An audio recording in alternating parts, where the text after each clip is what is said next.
nkwaniriza mu kitundu ekyokubiri eky'Omunnyo live tutandikidde mu disitulikiti ey'Ewakiso mu bitundu eby'Enansana musasi waffe akedde kutalaga ebitundu ebitali bimu nayogerako n'abantu awamu n'abasuubuzi yamutegeeza nga bbeeyi y'ebintu ebikozesebwa mu bulamu obwa bulijjo bw'erinnye ennyo bwe batyo ne basaba gavumenti ebyako kyekola kubanga omuntu wa wansi gye bujjako katono agenda kaluubirizibwa okwetuusaako ebintu ebikozesebwa mu bulamu obwa bulijjo.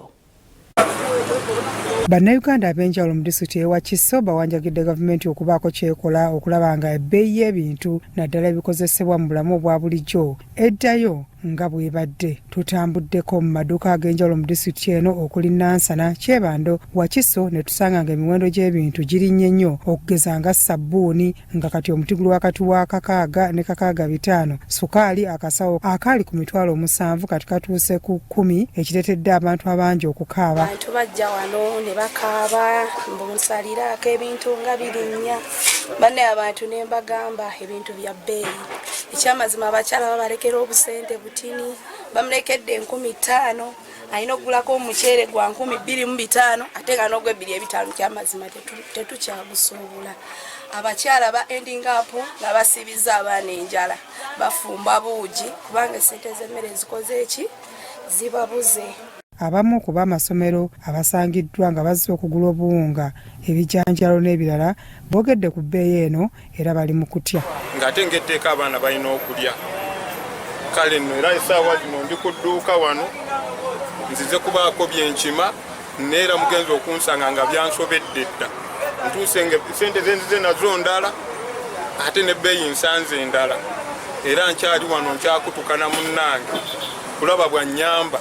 Ab'amaduuka amatono agatunda cakala betwogeddeko nabo okuli Mukalazi Stephen ng'ono akolera mu bitundu eby'Enansana atubuulidde kino kwe kivudde. Nti bannannyini companies abo baddira ebintu ebyo ne basooka ne babikweka ne bimala okulinnya ate ne balyoka babijjayo nga tebakakkanyiza na bbeeyi. Abalala batugamba nti kiva ku mafuta, nti olw'okuba amafuta galinnye nnyo tetumanyi nakyo kwe kiva amafuta kulinnya.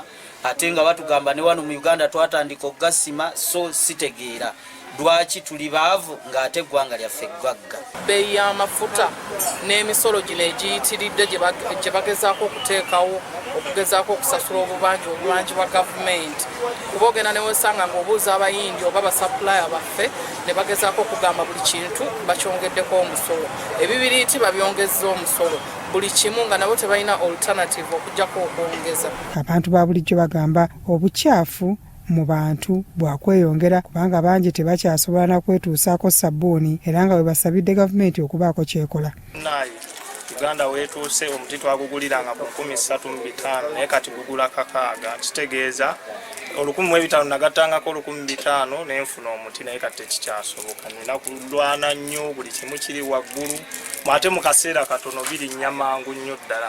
Abakulembeze bagamba nti embeera eno yandibanga ereeteddwa akalulu nga bangi naddala ku bakulembeze abawangula bayiwa omusimbi ogusukkiridde. Mu biseera by'okulonda gavumenti ng'ekozesezza ssente nnyingi ezigabira bannansi, embeera eno ey'ebintu okulinnya ey'emiwendo gy'ebintu okwekanama ebeerangawo.